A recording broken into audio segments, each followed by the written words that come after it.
there are a lot of studies now looking at the relationship between this 28-day cycle and our energy levels and nutrient intake.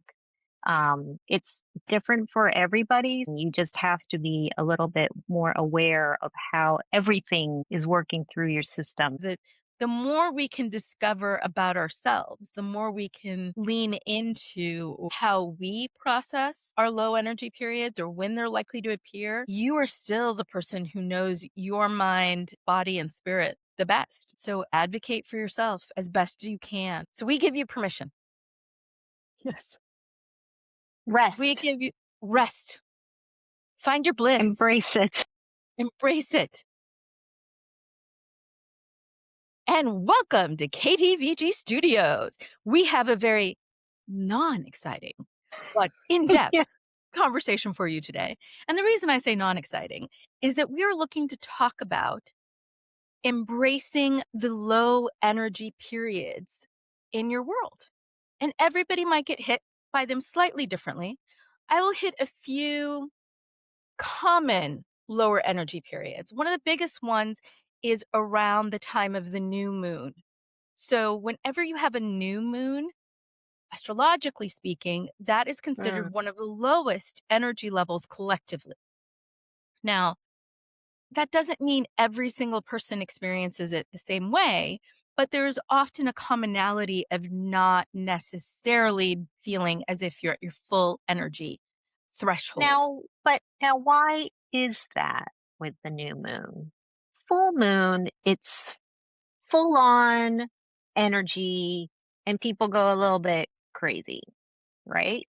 New moon means you can't see the moon because it's in the shadow. So why would we be low energy Well, for if you that? think about it, the moon reflects the sun's light. And the Yes, sun is that's one of right. the Yeah. major sort of givers of energy. And if you don't Mm, believe that, you could look at the plants. They do photosynthesis and they get their energy from the light. hmm So when the moon is in the shadow, it's not reflecting any of the light over the nighttime period. So, I mean, mm, humans are impacted by light. I It's guess dark. also it's kind of like it's sleeping. Yeah. It's a The great time moon. to sleep on the new moon. So, I mean, on this one, I don't have scientific backups for you. But I would encourage everyone to take a look at your chart. And for example, Mm. the latest new moon, which just happened on May 16th, in the Western system, in the tropical system, was in Taurus. So the other thing to think about is where was it within your chart?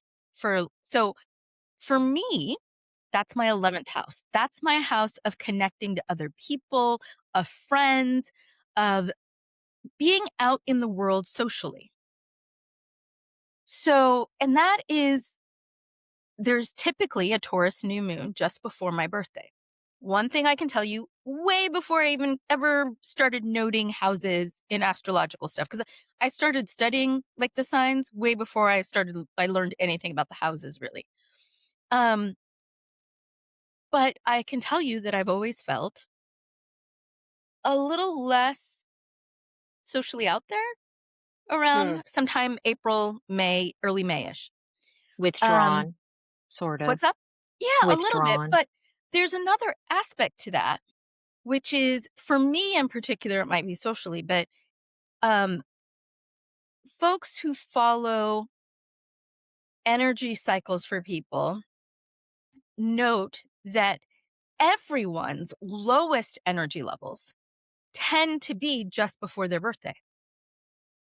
Now, some people might experience that maybe 2 months out. Some people might experience it the month before. Some people might only experience it for a day or two.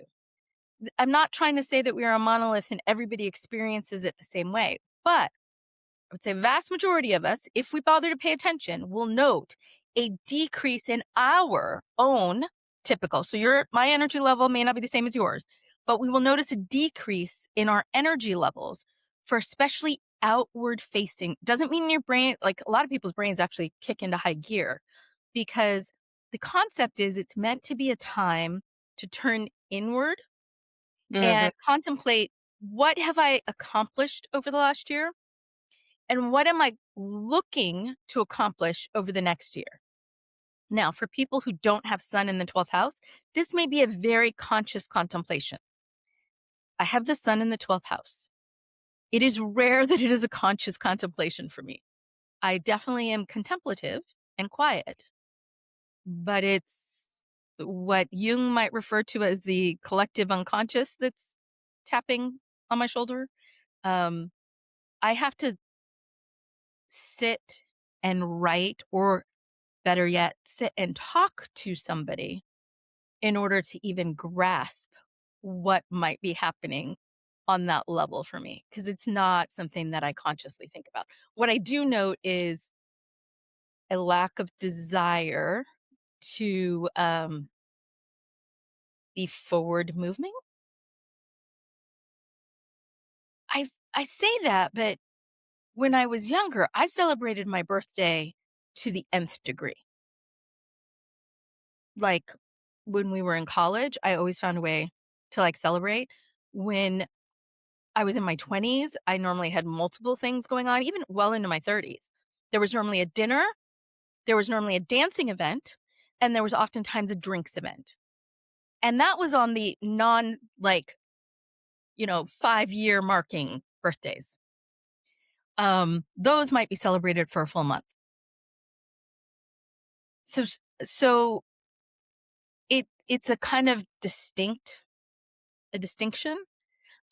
between celebration, which is much more like fifth house, Hmm. and across from the 11th, and that, okay, what am I stepping into for this next year contemplation, and what did I do over the last year? I'd be interested if anybody else has noticed any of those patterns for themselves and what theirs might look like Mm, if they'd be willing to share. How about you, Katie? Have you ever noticed anything like that for yourself? really? I mean, I don't. I only notice when you tell me it's near my birthday, so I go, "Oh, yeah, okay." But I don't really notice patterns.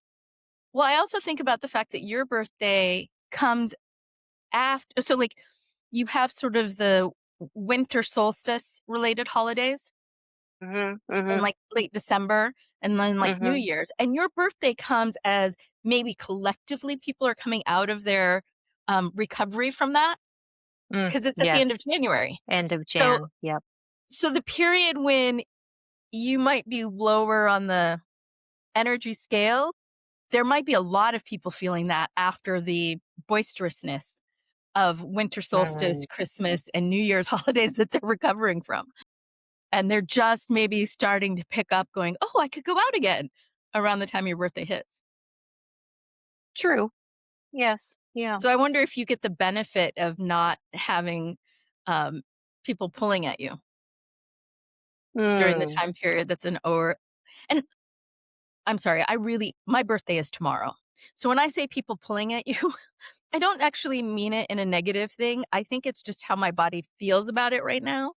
Um, because our world doesn't allow for us to become a hermit for yeah, 4 to 8 exactly, weeks.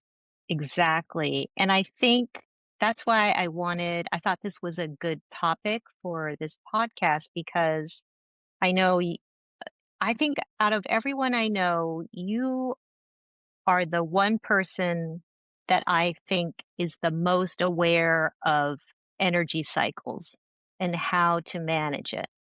Um, and I thought it's a good way for you to maybe ask you questions and, you can kind of deep dive if you've always been that aware of energy cycles because we live in a culture that is very anti rest. Yes. And it's seen very negatively that we take a break or we don't want to go out and go see friends or something for one weekend. There's a lot of pressure. Um, and I think, professionally and socially, personally, it's kind of seen as a failing, which is not actually true in the Asian cultures, although that's a little bit nuanced.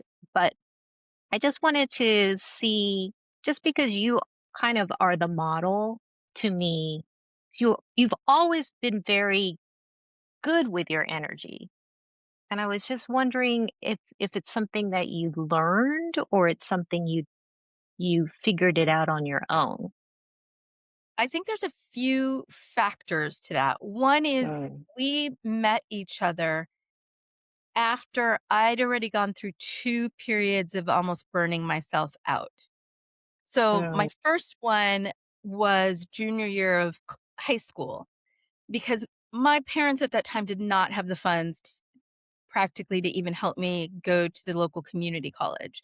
So, I was on a mission to do, and at the time that we were applying to school, I don't know that it was as intense as it is now for people, or but there was still, if you didn't have the funds to pay for school, I think in some ways it was even more intense. So I was like, I'm getting the hell out of Dodge. I'm going to college. I don't know how it's happening. So I mean, like, I was in, you name it, if I could be involved in it and fit it in, I did it. That junior year, like, Mm. I was a candy striper. I worked at the bank. I did house management for the plays at school. I was in the forensics team. I know I'm forgetting stuff. Like, there was just a laundry list and I was nonstop. Yeah. And um I realized just as I was turning 17 that I was like, I can't do that again. I'm not going to Mm. make it. So, like, even applying to colleges, I kind of rated myself back a little bit. Again, this was Mhm. just one period of me noticing it. So that's the first noticing it. But when I was applying, Washington State at the time had a combined application for all of the schools, including a number of the private schools. Um, and so with that one app, I was able to apply to 10 different schools. So I did that. Mhm. And then Mhm. I only picked, I don't know if it was 5 or 6 other schools that I did like full applications for, where somebody in my situation might have, because you could get the application fee waived because we had no money, might have applied to more. I purposely didn't. So that was the first time. Mm. Mhm. The second time was just before we went to Geneva, because the other thing had been, I was like, I'm going to Geneva. But I started French freshman year. I'd never had a French class. So I was also, okay, I need to show that I am the type of person that they want to help pay to go to Geneva and do, like, Didn't you go to Middlebury? I Summer did. I was language. required to That's go to Middlebury. right. So I Oh, had to go to yeah. Middlebury that summer for 2 months, and I got a scholarship through, like, a special scholarship that Smith alumni had put together to go to Middlebury. Oh, So, yeah, wow. I'd had, I guess, I don't know if it's quite 2.5 years. I guess the equivalent of 2.5 years of French when I went to Geneva. Wow. Yeah. So, I didn't really have a summer because I worked the 1 month Mm. that I was off. And then I went to Middlebury, and then we got dumped into Paris, which was amazing. I don't wanna sound like I'm complaining, because 'cause I'm not. This is like, I feel incredibly lucky that I was able to do these things. But our first 5 weeks in Paris was intense, and that was even for the Yeah. people who'd been studying French for 4 years or more. I mean, there were some people who'd been taking French since they were in 7th grade. Like, yeah, like I said, there were some people who had. I had not. And so we would have 4 hours of class and then go sightseeing. And that was me not having learned the lesson, because on our trip, we took a week-long bus trip to Geneva from Paris. I was exhausted. My Mm. first month in Geneva, that month of Oct I was exhausted. Like, because for those who've learned another language, like, not all along, but learned it and then been immersed in it, it Mhm. taxes your brain. Oh, yeah. Yeah. And it was taxing, like I said, for people who had had years more experience. For my brain was just making the synapse connections. So, in some ways, I feel like it was quadruply as taxing. Still did amazingly well. Love French to this day. Um, but it was exhausting. So I started there. That's when I really started to go, you know what? It started with leaving Paris exhausted and still not having seen everything that we wanted to see. Like I hadn't been to the Rodin Museum. We were there for 5 weeks. We never made it to the Rodin Museum. And I'm like, you know what? You're just going to have to go another time. You're not going to fit it all in. That's okay. You see what you see. You Do you think experience. that was your first kind of it's I, okay to be I tired? think it was my second. My first was junior year. Okay, I did what I had to do, but I need to rest, and that's okay. So, like, my senior year was not nearly as intense. Part of it was that what I did my senior year wasn't really making it into my applications anyways. Maybe a little bit of first semester, but it wasn't. So I was getting accepted or not based on what I'd already done. So you had So already by junior year kind of you were obviously quite aware I of w your I energy was levels. becoming aware, Yeah, and I becoming, yeah. say that just because I continued to have these cycles, and Mhm, that's to mhm, this day. Um, I am somebody who when I've decided that I'm doing something, I pretty much go all out, especially during the first startup of it. So I did that recently, 2023 through mhm. to 2024. By 2025, like that last semester of my master's, I was pretty crispy. But I wasn't thinking about this when I applied to do a fellowship and not take the summer off. This is what I mean by like, I still cycle through it. I think I've just become more aware that that's my pattern Mhm. and more aware of the fact that when I do that kind of push, I then end up needing a longer period of recovery. Is there If I anything that you try to do when you're in that push to help sustain yourself? Like any habits that you because you know you're in that mode, right? You know, action mode.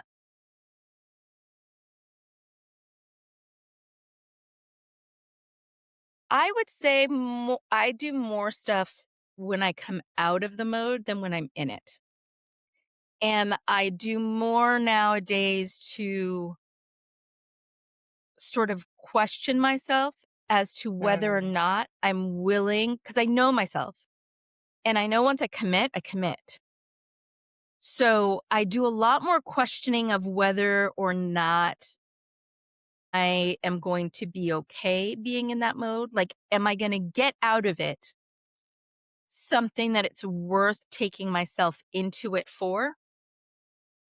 Um, and the other thing that I think I'm much better about is that when I come out of it, I have learned a lot more of the art of not beating myself up. I'm not saying I don't have moments of like, God, why haven't you done this yet? Because I do. But I've gotten better and better, which might be why it takes longer and longer to get me to the next thing, of just being like, well, guess I'm not ready yet. It's just not happening. I'm not ready yet. So And when you're coming out yes. of action mode and you are now at a point where you can kind of de-stress, what kind of things do you do? So that varies from time to time and what else is going on. This most recent one, I so Cancer ascendant, sensitive skin, Libra moon, Venus ruled. So this is some of the ways that I kind of tap into, okay, what Mm. might help me? And this last time I was like, well, Venus rules beauty products and beauty. And Cancer really needs to have their skin taken care of. So I started coming out while I was still, this is weird. So I started noticing that I was going to be coming out of it in May of 2025. I was going to be out of the mode because I'd be graduating. Mhm. But in November of 2024, I was like, oh, we need to start doing something. This is So you not. are planning ahead? I don't know that it was a conscious plan ahead, but I knew I needed to do something for myself. And Okay, so, good. to your question, what I started doing was skincare. That was my starting point. because when I'd been in Madrid, I kept having this thought. It's like, "Oh, that's too expensive. Like, that's too expensive. You don't have money for that." And I was like, you may never have money for that. But what the hell? If you've currently got it right now, or at least the credit for it, are you willing to risk it? And I was like, yeah, I need to do something that's like for me. Now, while I was in Madrid, you can buy great stuff at the pharmacy, at the local Yeah, grocery store. Europe is good for that. Yeah. Yeah, where like because they outlaw so much of the bad stuff, that your regular stuff that I got at like the equivalent of Whole Foods or Trader Joe's is like chef's kiss. So like hair care, but it was really much more the skincare. And Katie Mhm. knows this, but Typology, which is a French company, was the one that I kept looking at going, that's way too Mm. expensive. I can't do that. And then finally I was like, you know what? I deserve it. I deserve to have happy skin. I deserve to do something that feels good. And that started a process because I hadn't been, man, if I brushed my teeth and washed my face, we were winning. And so like I started adding like making it a regular thing. I've always brushed my teeth in the morning. So this wasn't like I wasn't brushing my teeth at all, but I was like I instituted making sure that we were doing flossing and brushing at night. Um it was moisturizing overnight. It was making sure to wash with like um stuff to wash your face as opposed to just like taking your Mhm. body scrub thing and like using it on your face. It was really self-care and it I find it meditative to the Mhm. point that now I will have moments when I'm tired and I don't want to do anything, but I still find I need to at least like wash the face. And once I've done that, I'm like, oh, it's not too much to just do some toner on the face. It's not that much more to put some moisturizer on. So even on the nights that I'm like, I don't wanna do my full routine, um, I'm still doing something that's self-care. Yeah. So but I will take, I'm gonna take us back to actually college, and so Smith College, and I think there's others, but Smith College has this thing called Mountain Day, and Mountain Day is meant to be a day where you go out and you hike, essentially, in the I don't mountains. think I ever did that. I know I never did that. We were only on campus for 3 mountain days. Though we got Mountain Day our junior year, we weren't on campus for it. So it depended on whether you had a class or not. They couldn't excuse you from a non-Smith class. But, I took mountain days to read trashy romance novels and sleep. I think a lot of us did that though.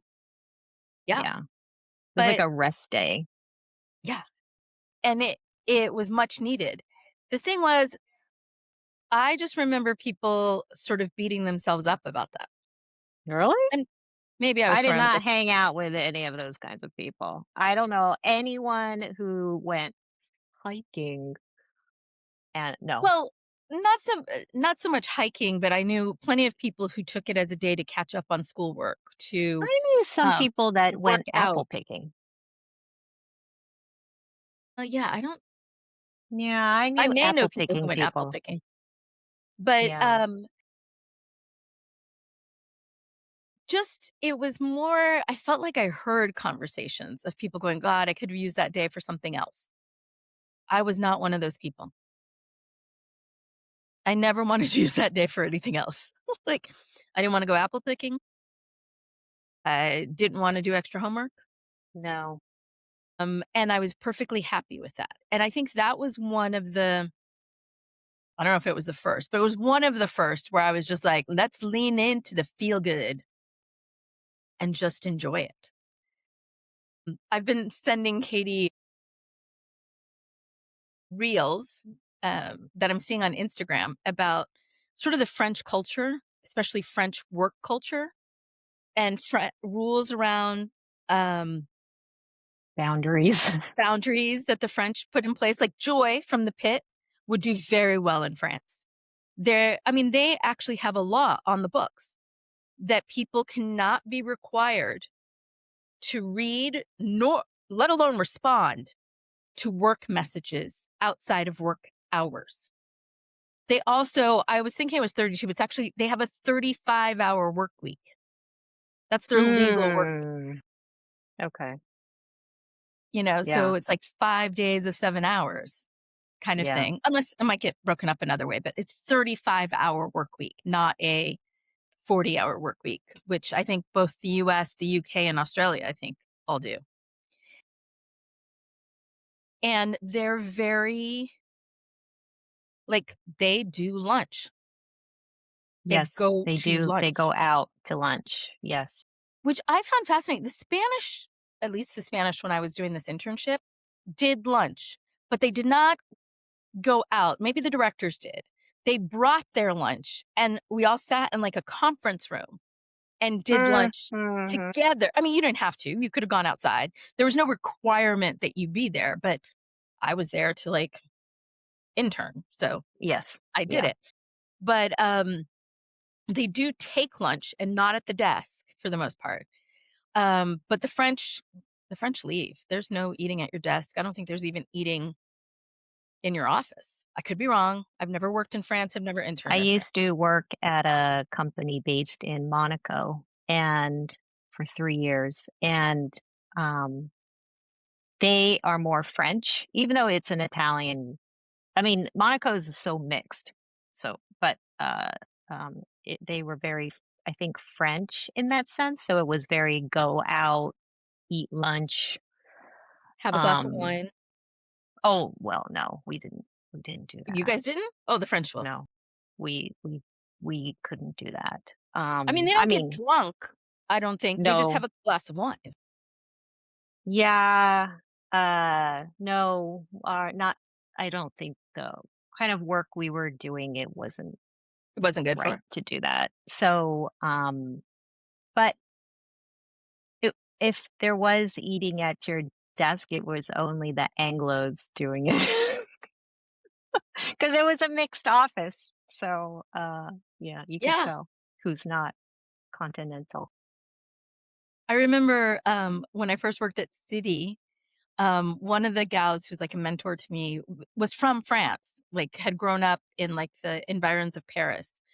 I don't know if she was in Paris exactly or just outside, but like she'd gone to the Sorbonne, then she'd gone to like Duke for her grad school.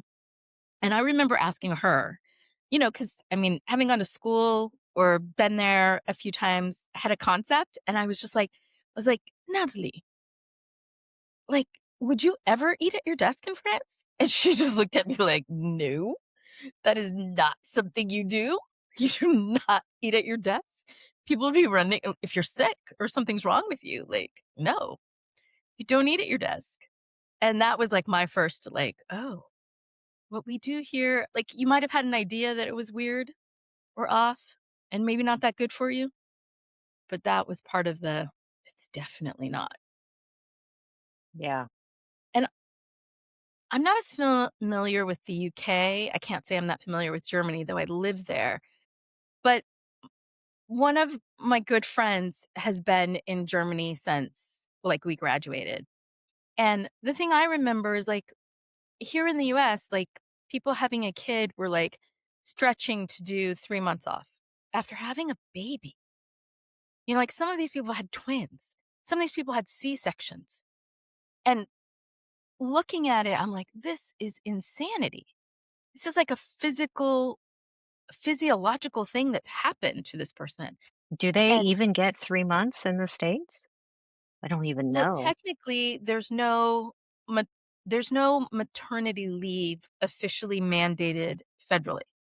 Oh, There's family leave. So you might get leave because you need to take care of a new baby. You get time off because you've had a medical thing happen. But you don't get time off, again, law wise. There are plenty yeah. of companies that have maternity um, programs. But that's different than law. And most of those have like a 12-week full Mm, pay sort of situation. I think there's very few that have a longer period at like a mhm. shorter, like a reduced pay. And then what people do is they build up as much of their vacation and sick leave as they can to kind of, because some of them, yeah, you can have the leave, but you won't get paid. Like that's I also I something that think can happen. Europe minimum 6 months, Well, that's minimum. what I was gonna say is Germany, I think, gives a year for each child. So, Mhm. like, when Poochie had her twins, I believe she had maybe it was a year and a half because I think she got 3 years off where they had to hold her Wow. job. Germany is one of those countries that has seen its age rise, and so she was having them at the period where they were trying to institute things for young women to have babies. So one of Oh, the I things was see. to hold their position and make sure like I don't think she got paid full. I think you got full salary for maybe a year and Mm, then maybe it was like 60% for the rest of that time. Again, don't quote me. If she did tell me what it was, I don't recall, but that's my impression of what it was like. It's not necessarily like they're going to pay you for 3 years full salary to go and have babies if you have twins, in a year and a half if you have a single one. Um, but in addition to paying for people to be able to have the kid, they also, I think, have instituted things where they pay a company, like taxes, to replace that person while they're out. So instead of the company having to bear the brunt of having lost an employee for this period of yeah, time, it's yeah. collectively sourced so that they can bring somebody in as a temp. I mean, they Oh, might right, be a right. year or a 3-year long temp, but they can bring them in as a temporary employee while this person is out to fill that void, which to me makes sense. I mean, all over the world, people are talking about, oh, well, young women don't want to have kids. I'm like, how have you made it at all attractive for them to want to have children? We don't allow them to lead. And anybody who's had a baby or taken care of a baby, that's not a vacation. No. It's not a vacation, it's not time off in that way. It's not like what we're talking about of leaning into, you know, I have low energy. It's a Yeah, recovery period, yeah, exactly. like, I mean, even people who've just been pregnant need recovery, whether or not they carry to term, you know? Like, so when we're talking about this sort of leaning in to fallow periods, leaning into recovery, um, I think about and I think I've mentioned this before, but the fact that serfs, when they existed, had more time off than Americans do now. You keep saying that, and I just don't understand where you're getting that data. That's I'm gonna crazy. have to look it up for you, but That is crazy. it's well, couple of things. Lighting, other than the candles and stuff, did not exist. So when it got dark, they couldn't keep working. Yeah, but, So the serfs could not keep working. So there's one. Just they were agricultural. yes, but Yes, so they nowadays got up with the agricultural, they sun. got big old lights out there. Because when I worked in Bakersfield, I saw the big lights. They had the people harvesting stuff working late into the night. They had more than one shift because big old Okay, lights. but I don't understand this claim They that were agricultural. So you could plant at one yes, time, you manage those plants for a period of time, and then you had the harvest, which was normally like the most intense period, right? That yes. meant you had time off in between. I don't think so. I don't think that's how serfdom worked. What It's were not they like doing? you had idle time I'm while not the saying crops are growing. I'm They're not saying still that they doing were stuff. traveling all over. They weren't. I'm They're saying that they still had time working. to like That's why they're whittle. serfs. They whittled. They did not whittle. It wasn't like a holiday when they're waiting for the crops to grow. It was a miserable existence. Nobody's saying it was a good existence. I'm just saying they had more fallow time. No, dude. No. I think I think there is a misconception. I mean, not I'm not an expert on serfs. Don't get me Maybe an wrong. expert will correct me. Maybe an But expert who there studied is serfs. no way they're whittling for months on end with nothing to do because guess what? They got a boss. And boss is not going to let them hang around.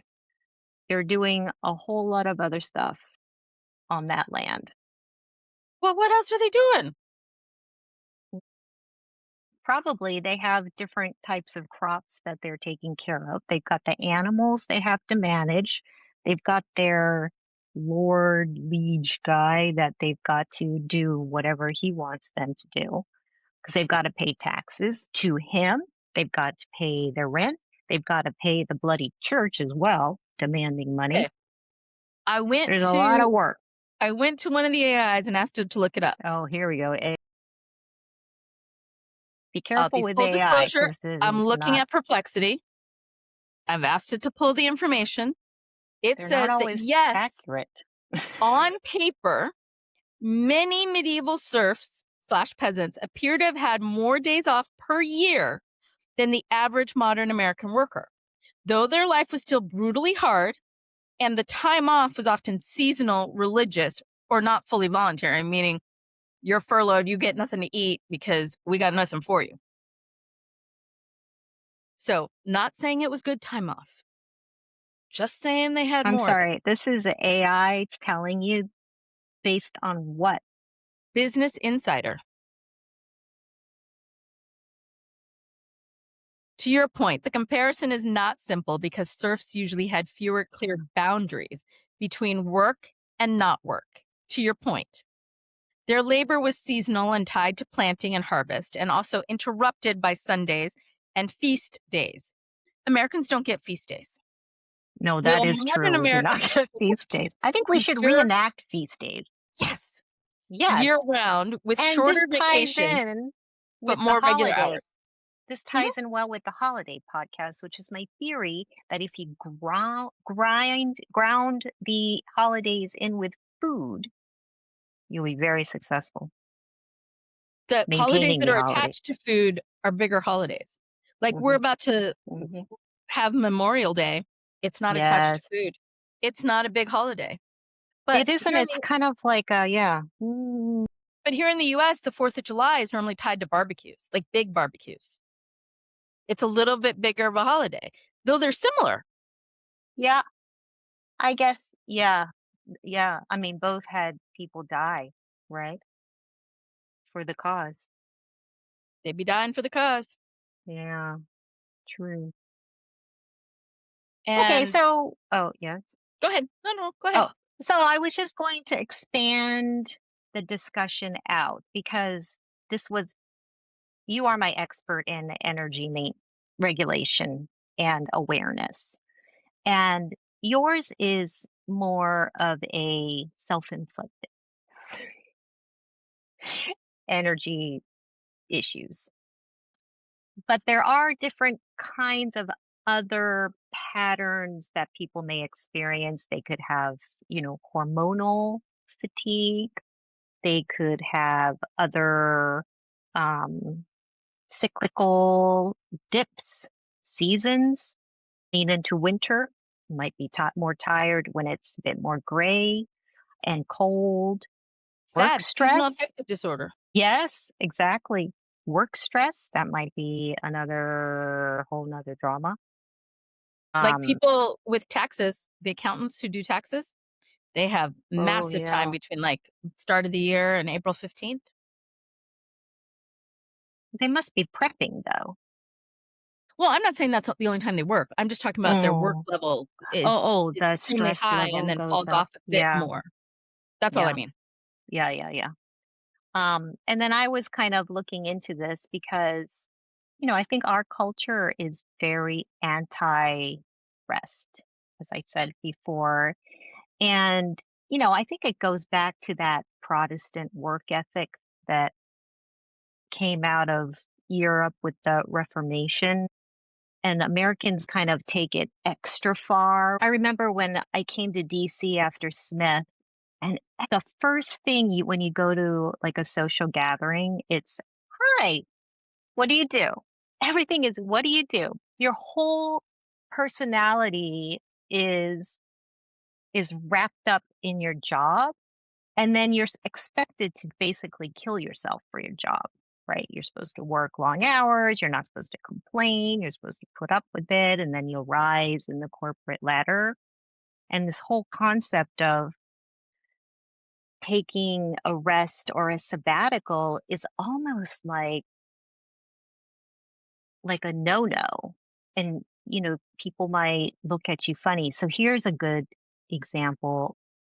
So I recently left corporate life last year as I had enough of that.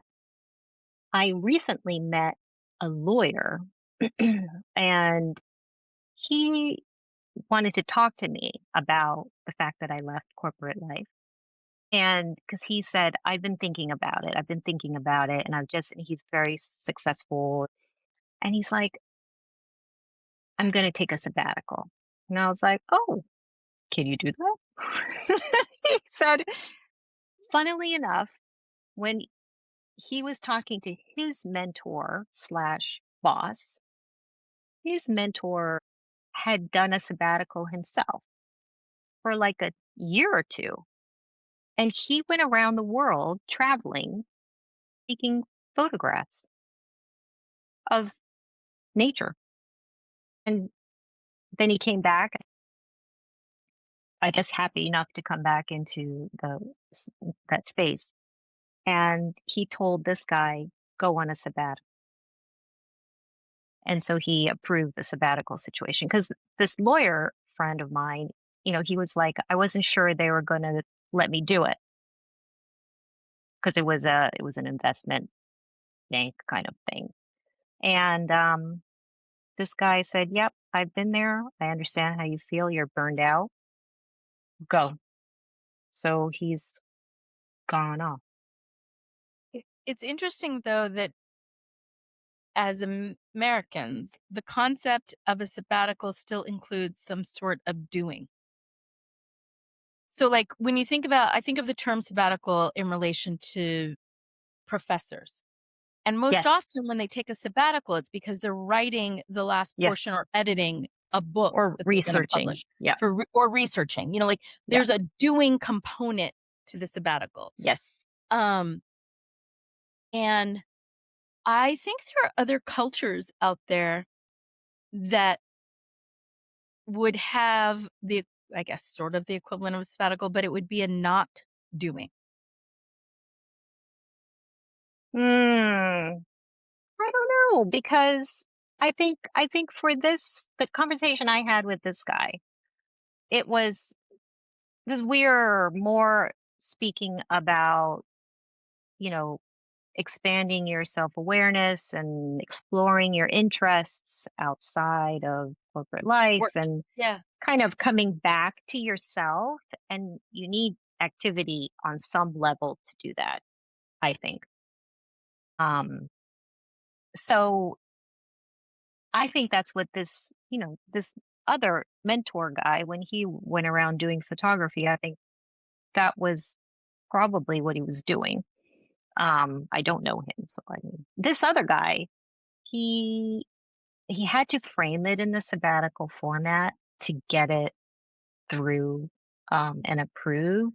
So Of he does course. have to take a course or two, but um, he said if it hadn't gotten approved, he was just going to quit anyway. Um, but I think he wants to do yoga teacher training.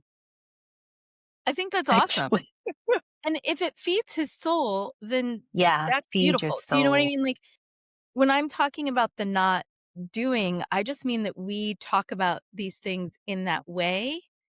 Um, and I have two competing thoughts that are, so I'm going to go one route and then come back to the other. One is that the only company that in sort of corporate world, that I could ever sort of, and I don't know that I could do it, but if I had to contemplate going back to, is American Express. And part of it is that they, at least when I was there, had a sabbatical system. So, like, you had to work there for a certain number of years, and I think it was 10, and you could apply for a sabbatical of, like, I think up to a year, I think. Hmm. They weren't all that long. Some people might just be, like, a few months. Um, and it might have maybe depended on how like, what your job was, how long you'd worked there. I never qualified. I never really seriously looked at it, but it was one of those things that often got maybe talked about as like, "Oh, this is a benefit maybe you don't know that you have," kind of thing. Um, and when I was saying about the not doing, I just meant that to your point about, like, in the US and DC is a particularly, Yes. um concentrated aspect of this. New York has a lot of it too, of like, "Oh, what is it that you I do?" bet. There's a lot of that. Um, I just think New York might have maybe not. Maybe DC has as much. But I was gonna say a little bit more of the people in the arts who might Yeah, still you be might. asked, Yeah. "What Yeah. is it that you do?" But maybe in a slightly different way. Yes. Yeah. Uh, and what I was thinking about in terms of is that again, France, it's it, their questions are rarely about what is it you do so much as what is it you believe. You know, like whether that's what's your religion, what is your political is probably way more. Where do you stand politically? Um, and so it's more about how is it you think than what is it you Mm. do.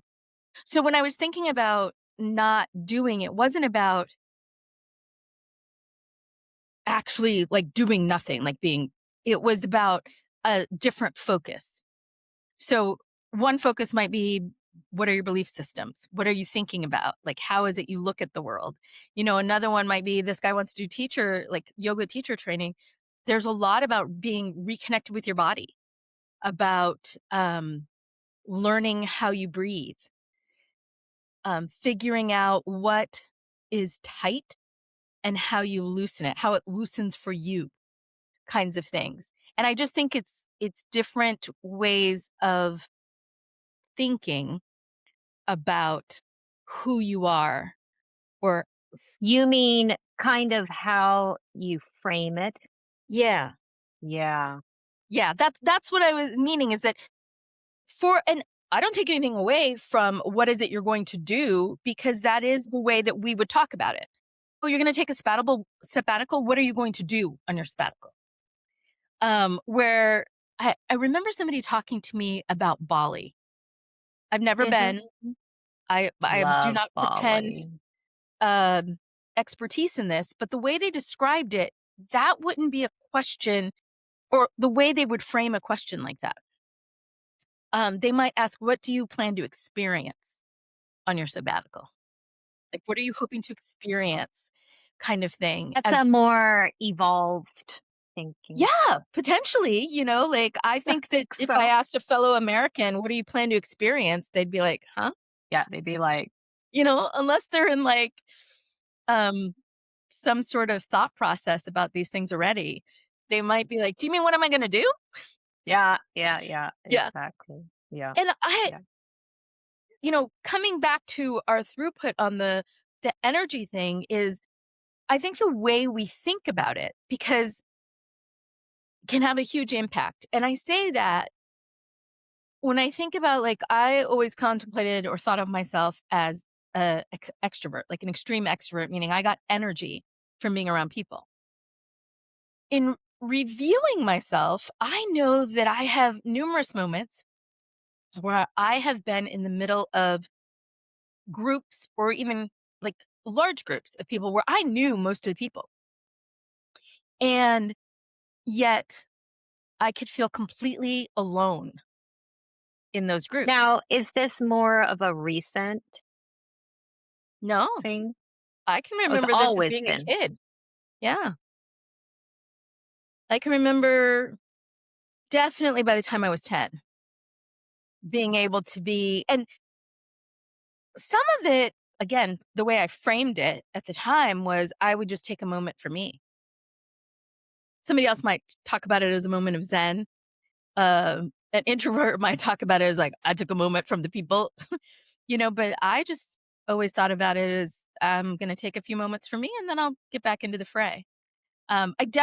I won't say that I had lots and lots of thoughts like this, but I can remember one when I was 10. I can remember one when I was 15. Like, I definitely have distinct moments of this. I would Mhm. say now that I'm older, I would say it's less often because I tend to not be around as many people. Mm. So it's less Yeah. frequent now. So I probably had more of those moments when I was younger because I tended to be around a lot of people. But I was just noting that because I think with all of these things, it can be how we frame it for ourselves in our minds. Mm. Mhm. Like the way that we frame taking time for ourselves. If, I mean, there are cultures, especially collectivist cultures, where that can seem very selfish. What do you mean you're taking time for yourself? People need you. What are you talking about? Like if we went back to the pit people and they're like, "You're leaving?" "Yeah, my shift's over." But there are people still dying and there will be people dying tomorrow. My shift's over. Like the concept is you're somehow not doing what's best for the collective or for others when you happen to be doing what's best for you. And I just always come back to, if you get to the point where you've exhausted yourself and your reserves, you're no Mm. to yourself, let alone others. Like, and that's, I think, what we got to see with, for example, Dr. Robbie. He, Yeah. just as one example, I know it's a I mean, striking. that's pretty extreme because he Yes, has that COVID PTSD. it's Yeah. an extreme example. It's an extreme example, and I freely admit that. But I bet you if you talk to moms of young children, they may not be at Dr. Robbie's point, but they probably do need some time, me time, time I to mean, not. I went to a party for 3 hours, Mhm. and my god, I had a great time because I was meeting interesting people and I was having interesting conversations, but good god, when I left, I was just, like, running out of there because I had completely depleted. And then I realized perhaps my reserves are only for, like, a 3-hour period, and then I was like I was almost running out that door. I couldn't Yeah. I couldn't do it anymore. It's very And interesting. and this is where I happen to know or see that I still have the extrovert in me to a certain extent, in that I went to a gathering recently. I believe I was there for 4 hours. The first hour I was ready to leave. Not because anybody was mean or anybody wasn't interesting or anybody wasn't nice, but I had no energy reserves for being social. And so I literally sat next to my sister for like the first hour and barely talked Oh, to that's anybody, fair. Yeah, yeah. you know? And then I started to kind of collect energy and warm up. And so by the time I left, I was ready to go just because I haven't been very social in the last well, let's say the last year. I was ready to go, but I had energy. And Mhm, mhm. again, like I had in Wednesday, I was telling Katie this earlier. I did not sleep Tuesday to Wednesday night. Like, I'm not one of these folks who does not sleep on a regular and functions. I love you people. I'm not one of you. So, but I had an interview scheduled. Somebody was going to interview me about working on AOC's 2018 campaign. A lot of these interviews, especially for background stuff, I mean, could be as short as 15 minutes, 30 Mhm. minutes. I talked to these people for 2 hours Wow, and probably could have talked longer. And that was on no wow. sleep. And again, it was an energy exchange. This is where I don't tend to be exhausted at the end of social interactions. I I think it may want, depends. Depends on the social interaction. It definitely Because can. It because definitely can depend. if I'm intellectually stimulated, like that 3-hour party, I was only gonna be there for an hour, and I was stimulated intellectually enough to stay. So I was very energized from it. It was just the end, I was like, "That's it. Go ahead."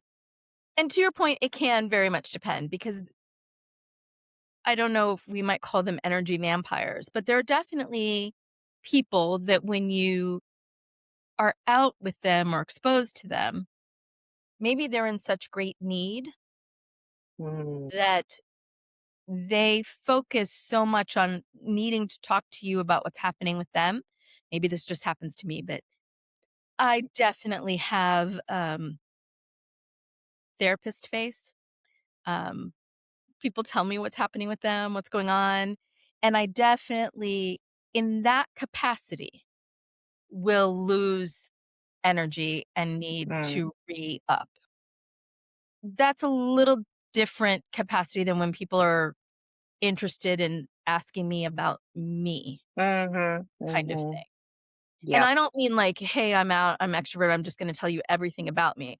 I think the reason the interview went so long is that they ended up keep having questions for me, mm, and have even asked to come back at a later time and ask me. I was like, "Yeah, you can totally can."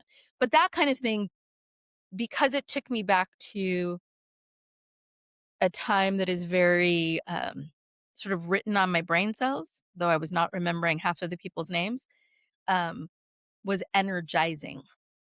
yep, But yep, I've had the opposite experience where, you're out with a bunch of people and there's just maybe it's a few people, maybe it's just one person who was just in such mental emotional need, mm, that they can be exhausting in and of themselves. yeah, yeah, But I think to your point about mental stimulation, if you're interested in what somebody is presenting or talking about or showing, um, even I think the most extreme introvert who loses energy when they're out and about could extend it based on the fact that they pull in the mental or emotional energy of the area of interest. yes, yes. So just like I have my stomach for desserts is very different than my stomach for regular food. I can be very, very full on, like, good So for you food. I hear from dessert eaters. I hear that Yes. a lot. Yes. Isn't Steve a dessert eater? Yes, I Yeah. have one. You have one stomach. No, no, they're separate. They're separate There stomachs. is not a separate dessert rubbish stomach. Ridiculous. There is, I'm telling you, it makes room. If it's not a separate stomach, there's something in It's like a my compartment. enzymes or my juices that makes room. They make room Mm, for the dessert. mm. My mom would say there's always room for coffee. Oh gosh, no, not after 12 for me. No, my mom would drink it at 12. Her and her siblings.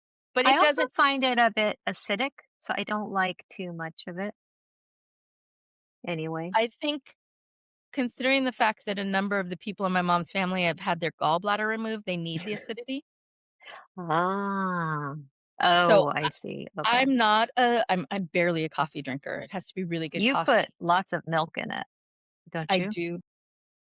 I do. Unless I can have black coffee if it's really good coffee. The problem Mm, is that in most places you don't get really good coffee. mm. Oh, no, not when you go out. That's difficult. Yeah, No. no.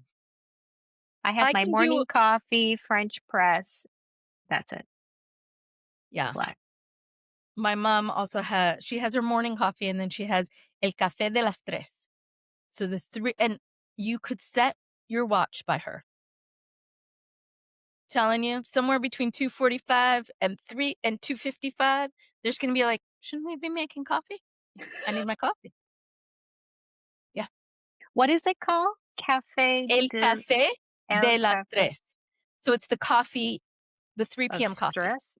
Oh. De las Oh, tres. the oh, The 3 PM. okay. Is there, There's like, also a el little café. cake with it? There often is, it could be cake, it could be cookies. There's often a little sweet, but it's Little not something with it. like, even if it's cake, it's normally a small piece of Mm, it. It might be yeah. something bigger if it's like sweet bread, Mhm. un quesito. Um, but you can have el café de las 10, the 10 a.m. coffee, el café Okay. de las 3, the 3 p.m. coffee. And then Okay. there are people who do el café de las 8, but that's very unusual. It'd be people like my mom's family who don't get really, it's rare that a lot of them are kept awake by caffeine. And I have this too. Caffeine doesn't tend to keep me awake. It'll wake me up and it'll make me a bit hyper and then I'll crash. But like, so my mom and I had cappuccinos at the end of dinner after we took, well, we went to dinner with Nettie and Gabriel after the play. Oh, yes. And so at first nobody was getting dessert, but my second stomach, my dessert stomach said it was time for dessert. I So bet. I ordered a dessert and my mom ordered a cappuccino. I got a cappuccino, but this was a really strong cappuccino. So I drank a few and then I gave the rest to my mom. She slept like a baby. I have a friend like that. He'll have a little espresso and then Mhm. go to bed. I'm like, "What are you Yeah. doing?" Oh, my mom could have a cortadito and go to bed. But to me, That's like, even if you don't react to the caffeine, the smell of it is to me, it's a very revitalizing smell. So I don't understand that I can sleep after an espresso situation. But that's because I don't use coffee to be fair, she probably to had that at like relax. 8:30, maybe 8:30, and we didn't get home till midnight. So it was like 4 hours later. But she went to sleep and Still. she slept hard. And I know people who say they have a coffee anytime after 3 and they can't sleep. That's why I won't drink after 12 because I won't be able to. So I had to enact that when I was first started working. I can't after Yeah. 12. I know I can sleep after it most of the time. Most of the time. But on the side of how we embrace fallow periods, we embrace lower energy times. For all that our culture collectively may not be designed for it, I think individually, and maybe we'll start doing it more collectively, but to start with individually, we do better to note what it is one needs as a person and to give ourselves grace to have it, even if that is different from what somebody else may need or how much, for example, sleep. When the sleep studies were done, the original sleep studies, they were done on men. So the Yes. concept of an 8 hours, you need about 8 hours of sleep was for men because it wasn't until 1993 that women were even included or thought to be included in most of the medical studies. And the studies that have come out since that include women show that most women, again, everybody's an individual, but collectively, most women need more. They're on the 9 to 10 hours of needed sleep, which is why it's fascinating to me when you have a newborn. I understand that mamas may be breastfeeding, but that's what pumps are for because papas can go longer without sleep. So feed that baby at night. Hmm. Mamas need their sleep. And I think part of it is when they talk about like the female brain is actually more active in terms of thinking about all of these other things that need to happen, that they really get tired.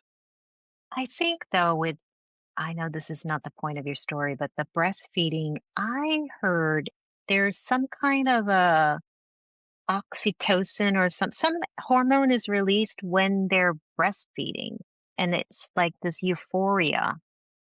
So maybe that's Well, why. oxytocin is the dopamine for women. Like, again, another study where it was only done on men and dopamine was seen as the the euphoria kind of um, hormone. But for women, it's actually oxytocin, and it is released. And it's not just for breastfeeding. It's when you are connected to another person, it can be released. I think it's released in higher doses, especially after giving birth and while breastfeeding. So I don't take anything away from that description, just that it does get released at other times. Speaking of studies, so for this podcast, I did a little quick Huh? search and, you know, I know you've been saying this, but because there's been such a gap in medical research because women were not included in so for decades. And so now there's a lot coming out, but it still needs quite a bit more. But it was just looking at women's, it's called infradian rhythm. So it's, in tune with our menstrual cycle and how there are a lot of studies now looking at the relationship between the cycle, the 28-day cycle, and our energy levels and nutrient intake. And naturally, we're losing some nutrients. But it's interesting because it's not hard and fast, so it's not like you're at the end of your cycle and you have um, less energy or you have more energy when you have more, you know, testosterone at the first half of your cycle. It's different for everybody. So I think like what you were saying, you just have to be a little bit more aware of how everything is working through your system. Um, and that's the best way to go about helping yourself, I think. Yeah, and I just want to reiterate that point and that factor that you're coming out with, because that's true with all different kinds of medical Mm, and health related things. Because when they tell you, oh, your hormones or whatever, it's in the normal range, the normal range for me or the normal range for some mythical person that this was looked at yeah. for. Because what's normal for you may not be what's normal for the whole. And so the more that we can learn about ourselves, about what's normal for ourselves, the better advocate we can be for ourselves. And I think some of that is also talking to people that you're related to, if that's at all possible. Because there are often commonalities. I mean, I'm Mm, not mhm, exactly like either of my sisters, but we do have some commonalities. mhm. I'm not exactly like either of my parents, but we do have some commonalities. The one that I always think about is that it's a random one, but I discovered in my early 30s that I couldn't drink vodka. And it was just Oh, because, that's right. like Your I was like, dad. yeah, I was like, I never drank enough to like lose Mm, memory. And I had 4 instances within a year and I kept losing memory. And I was like, what's different? And I mean, mm. prior to that, I drank rum more often. I might have Yeah, had yeah. whiskey or beer. Like I hadn't really drunk vodka, maybe some tequila. And that year was like Sex in the City was on, vodka was like the Oh, yeah, the alcohol. Cosmos. Yeah, Yeah, yeah. so it was like the alcohol, so it seemed to be every party or every we went out, like people were getting things with vodka. But I experienced 4 different times, and I traced it back that what was different about those 4 times is I had vodka. And I was like, Mm. "This is so weird." So I'm telling my dad, I'm like, "Dad, I can't drink vodka." And he's like, "Yeah, I can't either. None of those clear alcohols. That's why I stick to whiskey."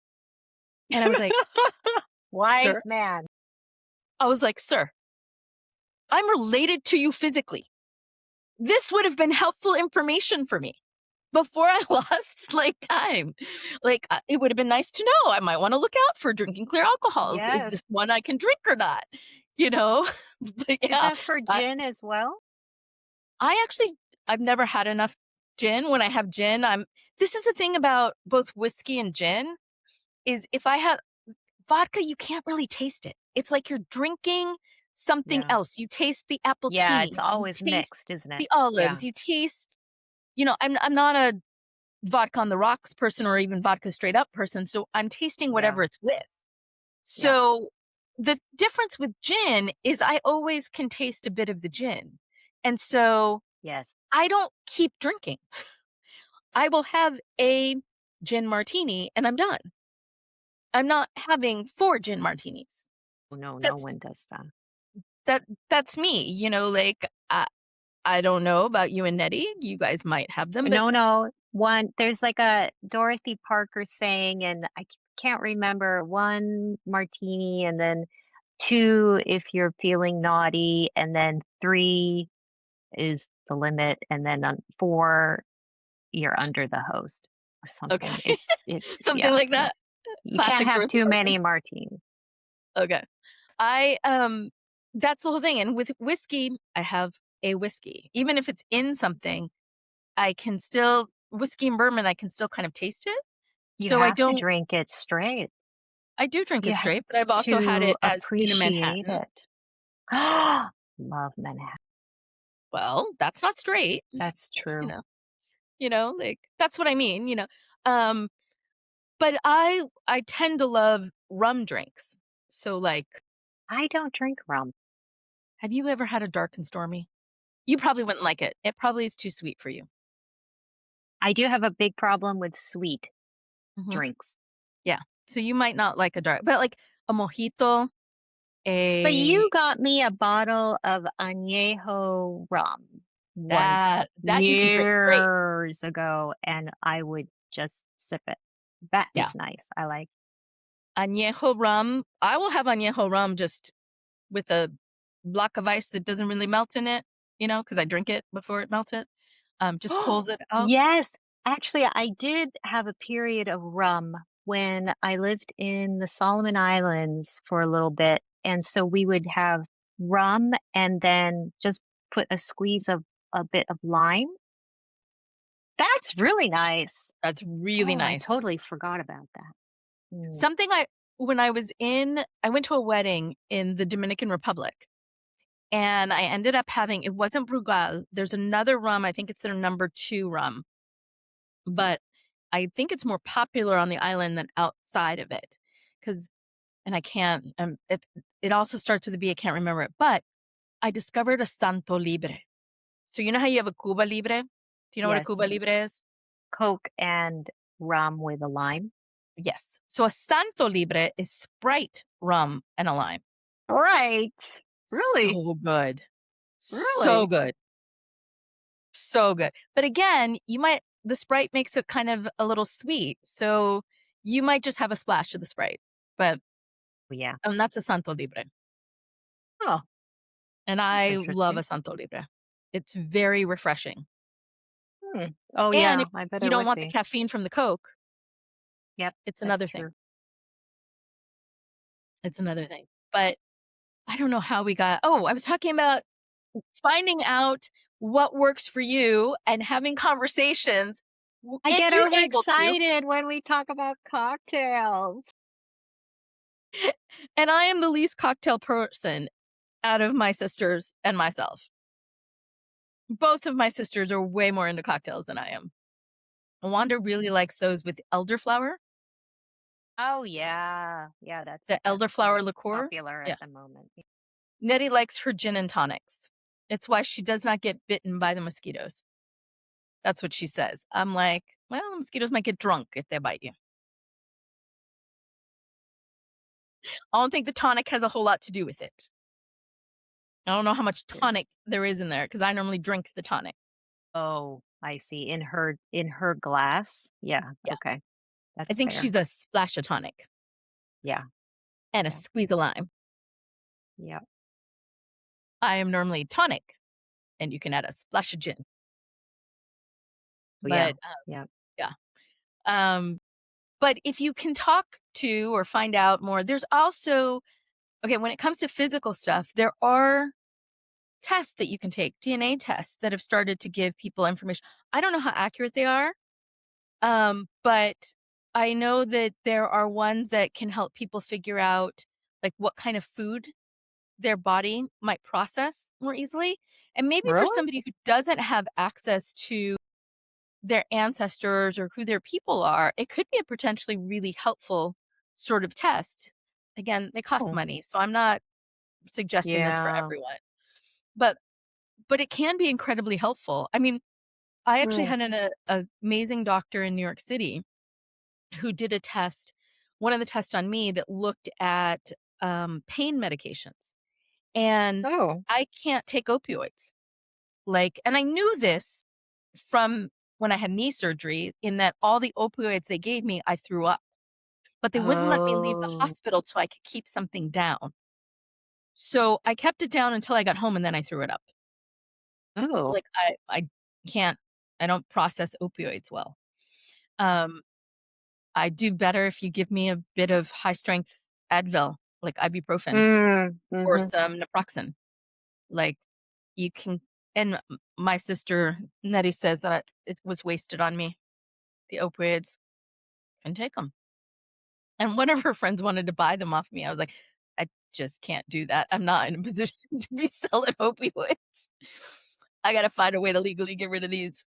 Yeah. Um, I think I turned them in at a pharmacy or something, but I was like, Mm. I can't take them." Um, Yeah.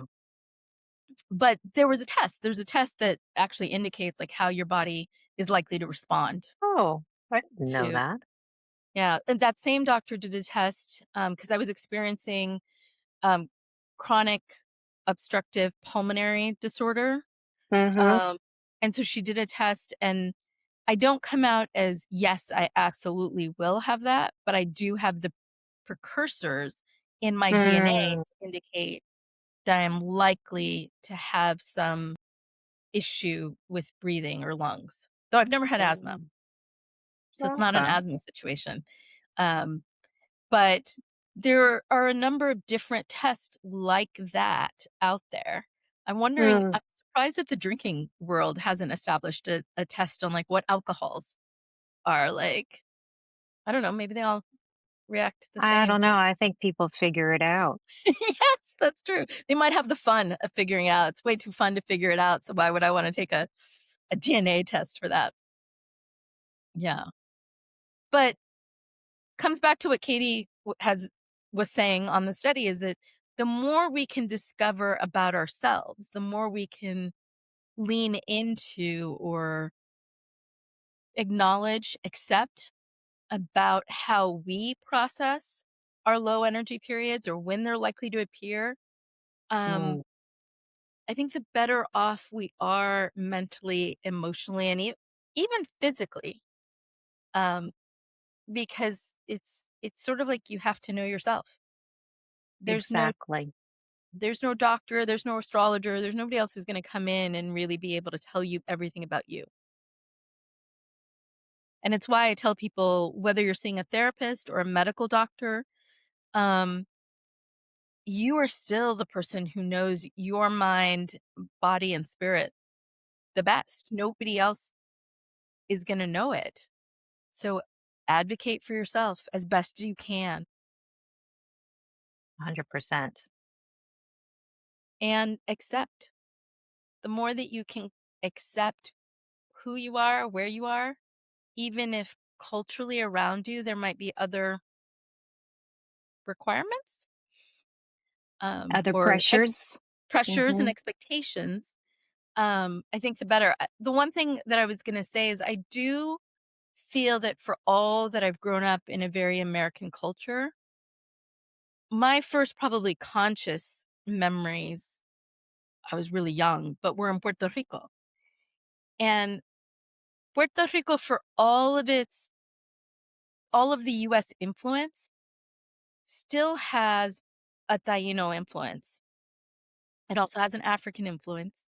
But the Taino, I mean, even the Spanish, when they came and they conquered the islands, talked about how it seemed that the Taino's ultimate goal was, how do you collectively take care of each other and how happy can you be?